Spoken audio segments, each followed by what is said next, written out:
So that's what you want to look like. The throwback to the 90s school day pictures. You know what it was like in school. You know all the kids.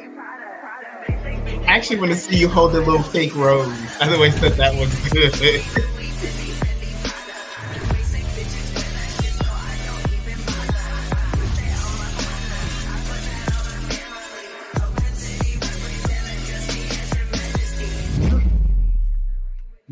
Season 2. Season 2. Yay, we survived. Thank you to the audience. We love you. Everybody get a new car. I think it's a wonderful feeling. The networks brought us back for another season. This is great. We clearly did what needed to be done. We understood the assignment. We didn't bother anybody. We didn't say anything inappropriate for our sponsors to fall out. So here we are, season 2. Season 2. Welcome back, everyone, to Conversations with Hannibal and Jupiter. I am Jupiter. This is... And I am Hannibal. Point the other direction. Because in my camera, you're here. You can switch that in the settings. Clearly, this is why there won't be a season 3, because clearly we don't know where we are. We were in season 3 in episode 1 of season 2. Kind of like the Golden Palace. So, it's been a minute. What's been going on with life, with you, with life? Child, so much, honey. What is really the tea? I'm still over here in Never Never Land, the home of the ladies. And I can't. It's the Butch Queen city. That's all I can say. I ain't got nothing else left to say. It's the Butch Queen. It's Butch Queens and trade. It is kind of on the menu, always there. I still think it's quite interesting how your social life is so different from living in Atlanta to living in Alabama. I wouldn't think that it would have had such a drastic change. It really, really is different. When I look at going out, like when I used to go out in Atlanta, it was a production. I would get up in my master bedroom. I put on me a little 90s R&B music, and I'd have my candles lit, and I'd be pressing out pants and, a nice old top and everything, make sure my line was good. Everything was lined up. Got me a good old bath going, in the mood to go out and like really get the kids to run on their money.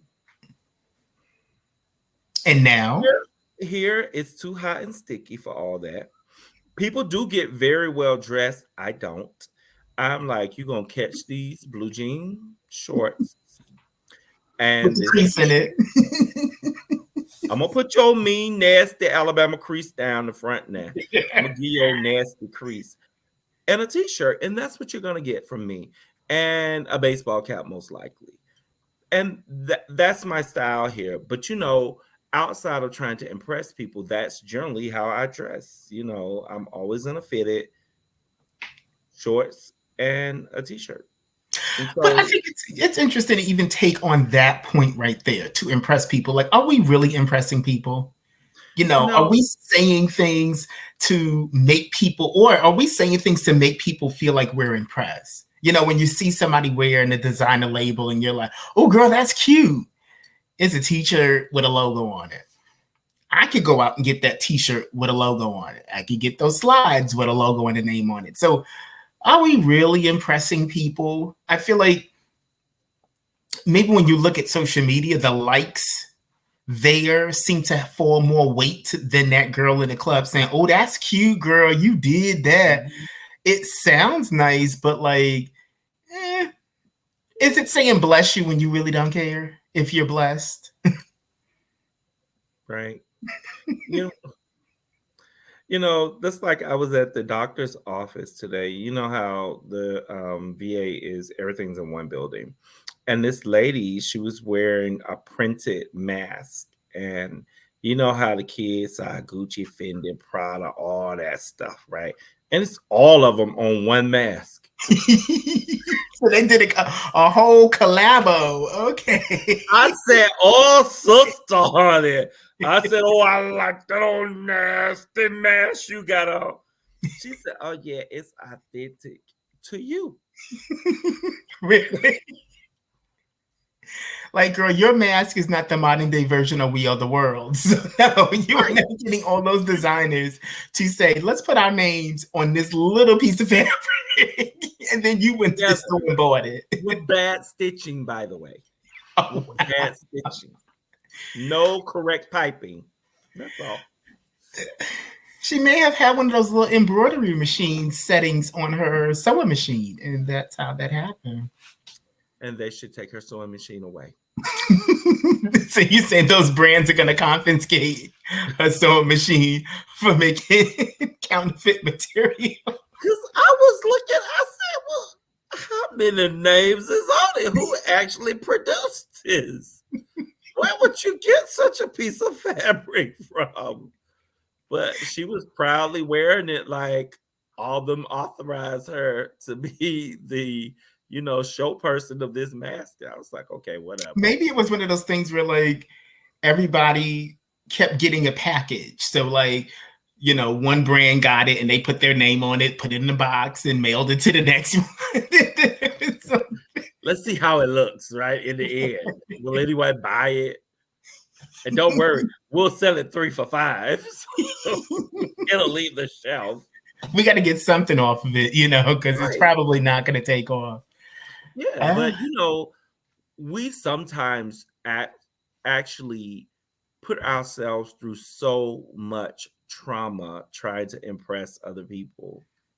Why would I go out and be uncomfortable, and just for people to look at me and not even say hi? Oh, Maurice or Hannibal, whatever, that outfit you have on looks amazing tonight. That at least give me the compliment, right? Otherwise, I'm standing up here like a stuffed turkey for no reason. But I mean, like that trauma is everywhere.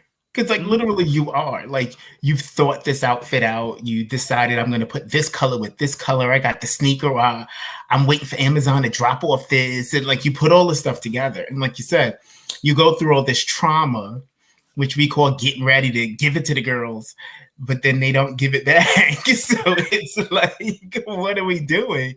And it's almost that same trauma about being on, the social media apps. It's like, even if it's the dating apps, in that case, it's like, I held the camera this way and I look this. And like I said, I kind of call this my Kimura Lee neck. I got a little line. See, that's just my neck. I can do this and it does something different. But I can hold it a certain way. I can twist my body one way. And I can look 175.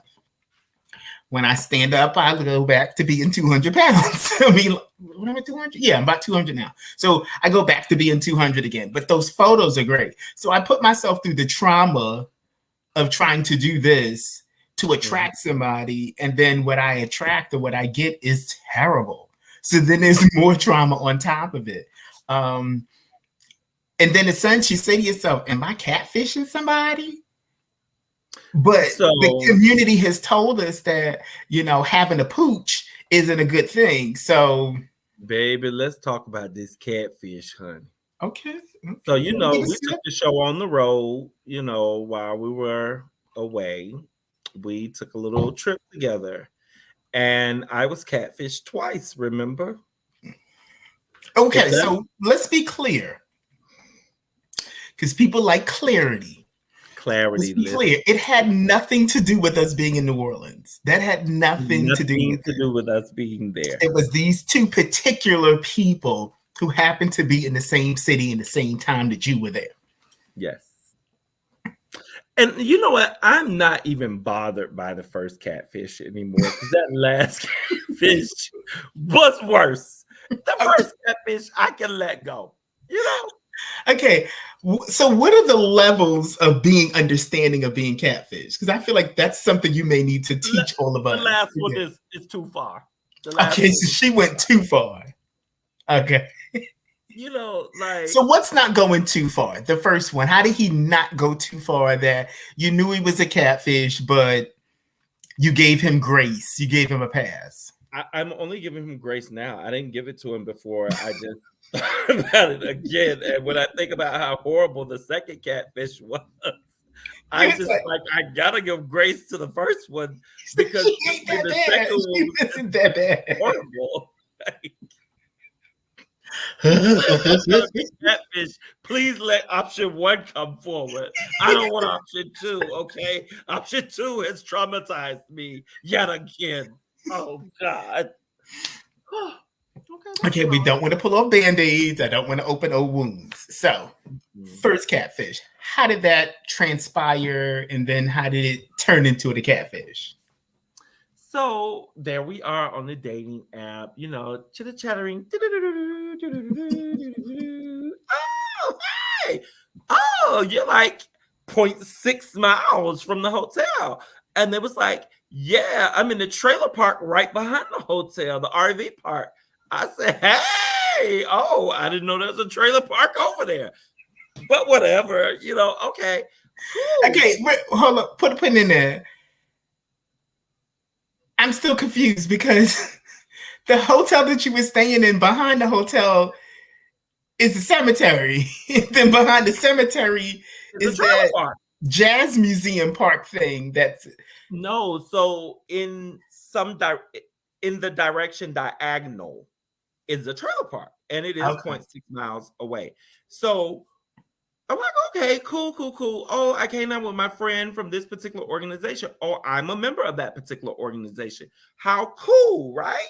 So, later on, we are me and a group of our friends, decide to hang out. And lo and behold, this catfish and his friend comes in to the bar. And I don't even recognize said catfish because you and your pictures don't necessarily line up. They're not the same girl. Keep But going. you walk around the bar and then you're like, oh, you're going to act like we didn't just talk. Well, I talked to a person a few minutes ago. I didn't quite know it was you. Hey, it's interesting because you can recognize me. I couldn't recognize you. So I was So let me ask you cordial a though. question. What would be the etiquette in that sentence in that setting? Like, do you say to the person, like, well, So here's honestly, the you etiquette. don't look like your pictures? No, here's the etiquette. You say, hey, let me see your phone. Open your camera right quick. Let me see your phone. And you snap a picture of them with their phone and say, you should upload this picture in the currently have. Because obviously your camera was broke for the last 10 years.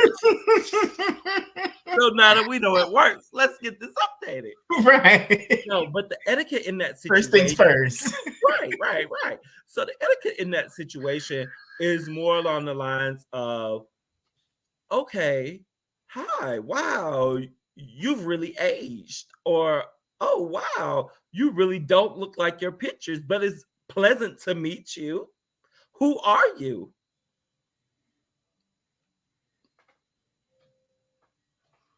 And their response will be, I'm John Doe. Can't you tell a resemblance in my picture? Well, when was this picture taken?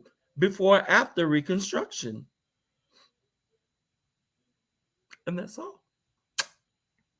So no, I was not frozen. I just was thinking that those two options wouldn't work for me. Um,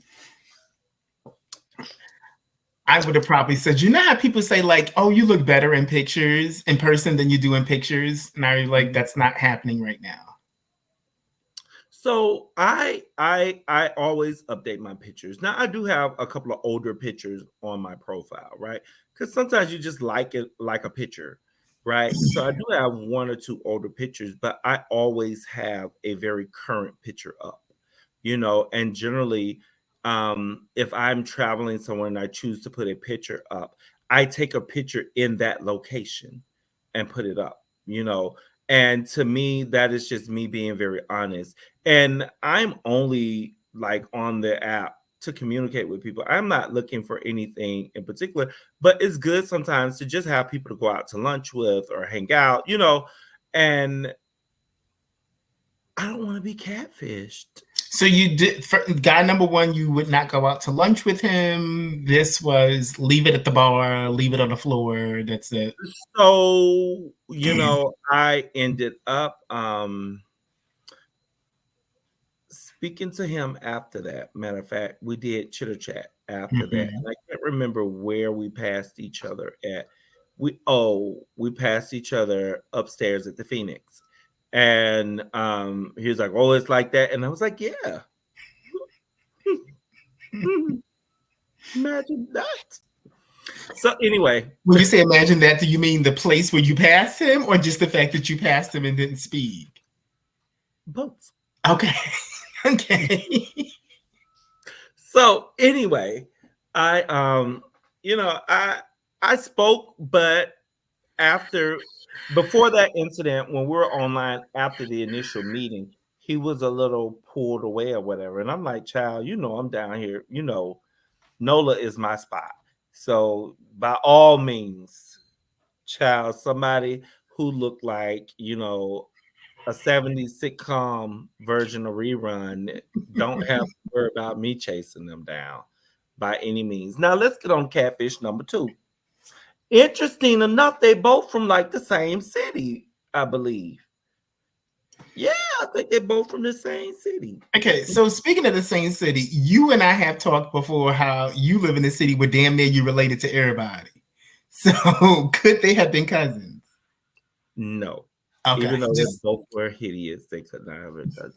making sure. Yeah. So catfish number 2, child. So,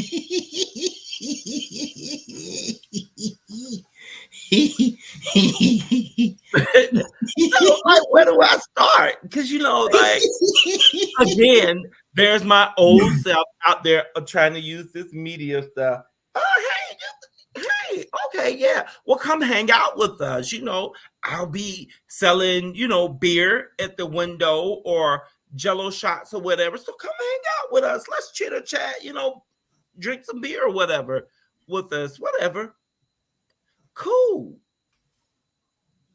Child, well, I look up and I'm like, well, who's this person out here weirdly dressed at our event?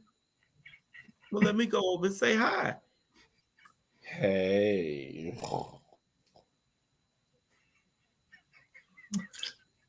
I'm such and such. Wow. Was the first thing I said was wow. Because child.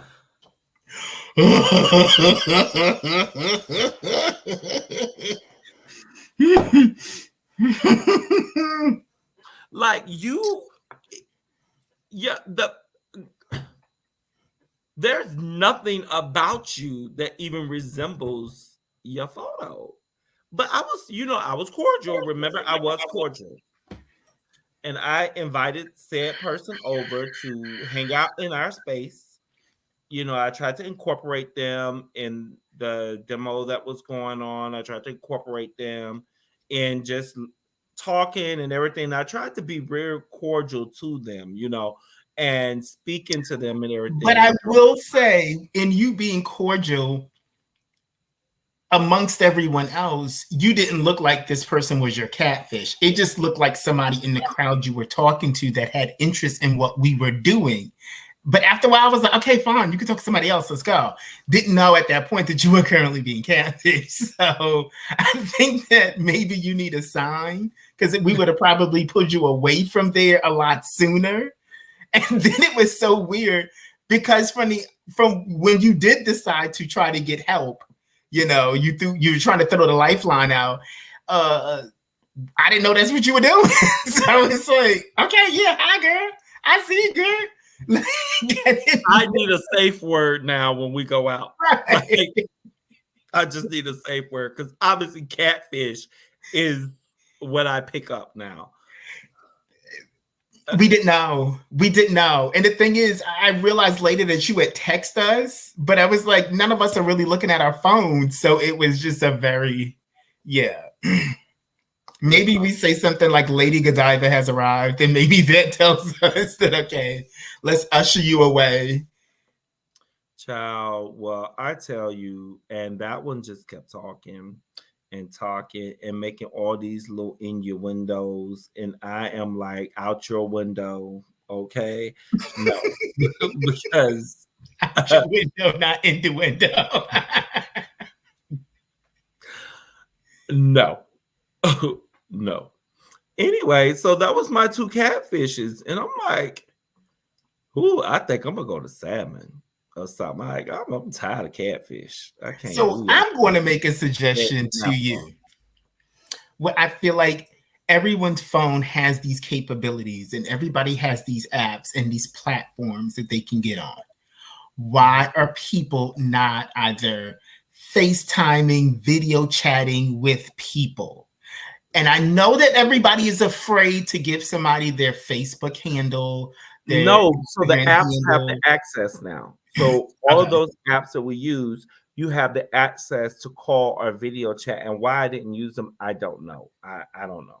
Because I could have used it with both of them and saved myself the humility. But obviously I didn't because I was born in the 80s and early 80s, and I just chose not to use technology fully. Well, I was born in the 70s, and so I don't know what happens with you 80s babies. Y'all do very different things. So I can't say that. What I can say is that there is, like, think about our trip. Like, there's an overwhelming sense of like joy being in New Orleans. Mm-hmm. But in a sense, it's because we're visitors. I feel like I realized, like, I don't work there. I don't really know people that work there. Like the people who work there that I know, like if they work in a bar or something like that, that I'm at the bar and we're having a good time or whatever. But like, I don't really know the struggle of living in New Orleans and what it's like to say, hey, you know, the aftermath of Katrina, the cost of living there, transportation, like all of those things, I'm really not very well versed in that, you know. And then, like, you know, like I said, one of my good friends that lives there and works there, you know, he has the ability to leave work and come back to work and do that. So I've never seen, like, where's that girl that had that 9 to 5 that may work for the courthouse or something like that, and then when she get off work, she go home, she change her clothes, she comes back out, she get catfish too. She does. And it's just odd that our technology is so advanced that this still happens to people. It does, because, you know, it would be so easy to say, like, oh, my connection's bad. Because, you know, where I live now, there are times when I really can't get internet access. And, you know, this is the best internet access that you can have in my area is what I have now. And it is, I pay a premium for it. Trust me. It is business speed internet. Trust me. But, you know, it's a premium. But we still have people out here that use satellite to get internet. Yep, they use satellite to get internet in, which is only a little bit faster than dial-up. So, remember dial-up? Oh my god! Oh, that noise! Oh, that noise! And then if you didn't connect, you had to unplug the phone line and plug it back in. Get off of line 3. But the weird part was all that noise meant it was working. Like, I don't understand why we had to hear that part. Like, that felt like that should have been a internal thing that had to do with the process. Like, we shouldn't hear it.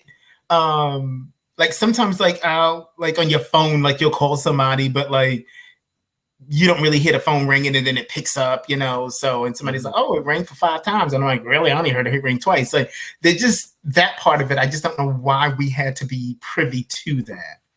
Why we needed all that sound. Like, it did tell us when something was going on, but It could have just prompted us to like, okay, go, your internet is ready, opposed to all that. Yeah. Mm-hmm. So those days I don't want to go back to. But the thing is, the need for people to catfish, or the process that people choose to catfish people, reasonings they do it for, to me, I always feel like, do you really win? Or is it just kind of like, do I go after the girl that's like, forget it, you here, whatever, it's 2:00 in the morning? Like, maybe that's their success rate in a sense, because I just feel like your situation, you're like, hey, we go through all this conversation, you put up these fake photos, or you put up photos that are not very advanced, or you put up photos that make you look like Trey, but you're really a femme queen. Like, you do all these things, and then you get that person there. So it's like, you want somebody to meet you authentically. You want somebody to be real, and you go about it in the most deceiving way possible. And then you turn around and go, oh, well, you know how that said it is. Like, I just feel like we keep being told that getting catfished or people lying to us is the way of life, and you just gotta just weed your way through all of that. Like, how do we get to that point that we made it seem like the deceitfulness is a norm, where everybody is, I'm so real? So I think this whole advancement, and we've talked about this a couple of times, right? Of how we move to a technology way of life, right? Opposed to the old cars in the bar. And so I think what has happened is everyone sees these fabulous people out there, right? So I even know people who go and have professional pictures taken for their profiles, for like their social media profiles, right? And so, and dating profiles. And so I think everybody's trying to get that, the most likes, and the most this, and the most that, and the most this, and the most that. And so the only way you can do it is keep adding a layer of filter, whether that's an actual filter in an app or a filter in your physical, which is something that you know you don't look like. Like, I dress in suit and tie on a regular, but that's not how I go out. You know, I don't go out in a suit and tie. I don't go out with a foundation beat on. I don't go out like that. So why would I beat on this picture and show it to you? And then when you see me, I'm a completely different color. You know, we're two shades. And that has happened to me too, by the way. I have talked to someone and they were as white as a sheet of paper. And when I met them, they were darker than me. And they were like, hey, what's up? And I said, well, good God, golly. Anyway. That's that reverse vitiligo. That's what that is. And it happened all of a sudden. In between my last text and me getting here. Yes. Right. So I think technology has made people feel so, their self-esteem is so low about how they naturally look, you know. And even like tonight, before we logged on, I said, oh my God, do I need to give myself a little face wash or something? You know, do I need to put on a little Mary Kay product to clean my face, maybe take a little shine off? And I said, no, basically getting so oily face tonight. Like, I need to shave, but it's like, it's all right. Okay. It's okay. You know, so I think, yeah, social media has kind of done that to us, but how do we get out of it? Right, because like I said, everybody talks about how real they are. Everybody keeps it 100 or 100, whatever you want to say. But for some reason, all of this realness is not really real. It's fake. And it's so fake, and it's hard to understand. Like you said, you know, we came from a time where like guys that wore makeup were just like very far and few in between. And you'd be like, ooh, oh, okay. Are you a newscaster? Like, I don't understand why you look like this in a bar. Like, is this an expose? Like, I don't want my mother to know. But let me get out. You know how it was in the early 2000s, late 90s. But somehow, like, we get used to that. And you know, I get it when people are talking about like gender roles and people want to tell you like people could do what they want to do, and if this is what I want to do, and yes, but I feel like I need to be informed.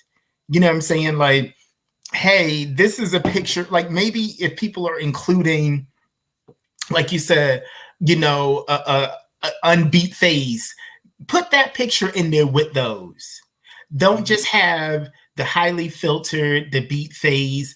I went to a cotillion and I dressed like this. Like what do you really look like? Like you said at the top of the show, I'm just t-shirt and jeans, a t-shirt and sweats, and throw in some sneakers and call it a day. I need to see that too.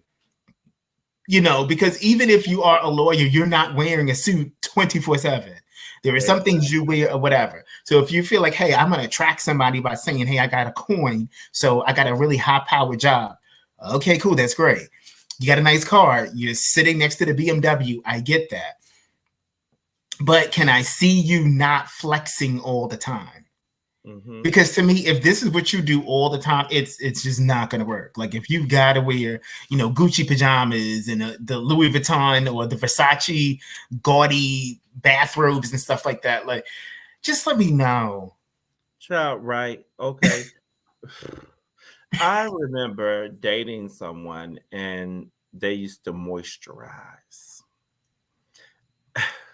Child, and when I tell you this was like a 40-minute process, that was like 4 different moisturizers. And I'm like, so I am a just like Lubriderm Eucerin person, just one good coat, or maybe a good old slab of Vaseline in the winter or something, and I'm good. Okay, I'm all moisturized up.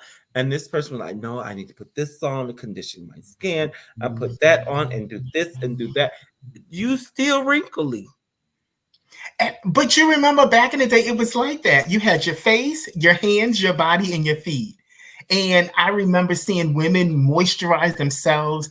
I remember if they had little dark spots, they put the Ambi on at night, and that it was reasons to wear Vaseline and reasons not to wear Vaseline. And so, like, there was a point where you put all these things together. But in this moisturizing state, all you're doing is moisturizing. It's not like you're putting on body shimmer and then, you're contouring your jawline and, you're making your nose look thin. And, it just, I don't get it. Like, I even see myself in this camera now. And I think it's so weird when I see this on television where, like, right now, there's a little shine here, right? But when I turn my head, it's right here. And when I turn my head, it's right here. But you see these guys and women too, they get beat and they have this little shine right here and it never moves. And it always reminds me of like Bozo the Clown, with just like this little red nose thing here that just never moves. But it is difficult to understand how to perceive somebody when their focus so much is to get this attention, but then it's never enough attention. It's never enough. Everybody's got to be watching me. Everybody's got to make an opinion of what I look like, how I dress, what I do. And you don't really get to know the person. And I think that when guys don't see that, we trying to get to know you, you're trying to get everybody to look at you. True. That's 2 different places. It is, and so we're men of a certain age, right? Me? We're men of a certain age, and you date in a certain age bracket. And every now and then you might dip below your age bracket just because, and I from time to time I'll dip below my age bracket and I always end up being like, Lord, why did I do this? Oh my God, this conversation is horrible. I just want I think I want a good speed dating for 40 plus, like where we can have intellectual conversation, or maybe not even intellectual conversation, just a conversation that involves words with more than 2 syllables. So the thing is, okay, so going on that idea, maybe the thing is that there's not the speed is the issue then. Maybe you extend it more. or maybe the speed part could be just the beginning, but then you have different rounds. Because I've done speed dating before, and literally it's like you talk to everybody for like 2 to 5 minutes, and then you move on to the next one, and then you at the end you just go, and if somebody likes you, they write something on the board, and then you connect, and then that's it, you leave. Maybe it should be not like a Survivor type deal, but maybe it should be the people that you have had a connection with. Then the next round is maybe 5 to 10 minutes of conversation. Mm-hmm. Because that quick thing, it's like it's constantly, again, this instant gratification. And maybe we shouldn't be so quick to say, if I'm going to be in a whole relationship with somebody, it all started from 30 seconds of talking. Right. True. And use all those things that are on those apps that say, hey, talk to me on the phone. Hey, look at my face, so that you are not catfishing me. And make sure that when they do it, that you don't talk to this person, that you actually see their face, and that you're not like, or they're not in the dark. Like, I'm telling you, like, where I am now in life, like this town, this community I'm in, this area I'm in, it is so weird, like, trying to date. Now, there are some very quality people here. There are some really nice quality people that live here that I would be interested in dating, right? But then there's some ratchet people here. And you know what bothers me is when people try to connect you, when people try to hook you up.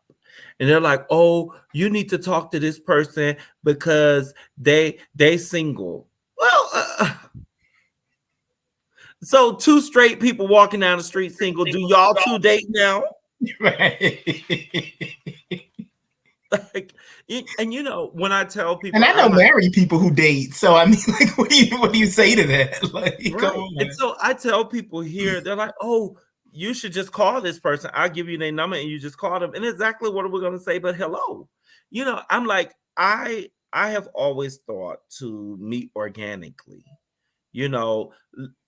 How about the person who's trying to introduce you? How about you have a get together at your house and the 2 of us kind of show up, right? And you be like, oh, hey, ... This is exclamation, exclamation, exclamation. I was telling you about. Oh, okay, cool. Well, let me go over here and make some punch. And, and kind of allow people to meet organically like that, or kind of forced organically. Don't give them your number and some random person is calling your phone, or some random person is sending you an IM and they're just like, hey, Jonathan told me to message you. And did Jonathan give you any instructions with that? Because he give me that. I'm just saying. But like I said, I think this is a conversation that can go on forever. But I think it has to be.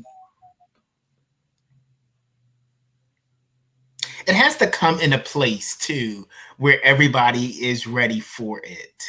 Mm-hmm. And I think we've gotten so many misguided ideas about like the kind of guys that we want.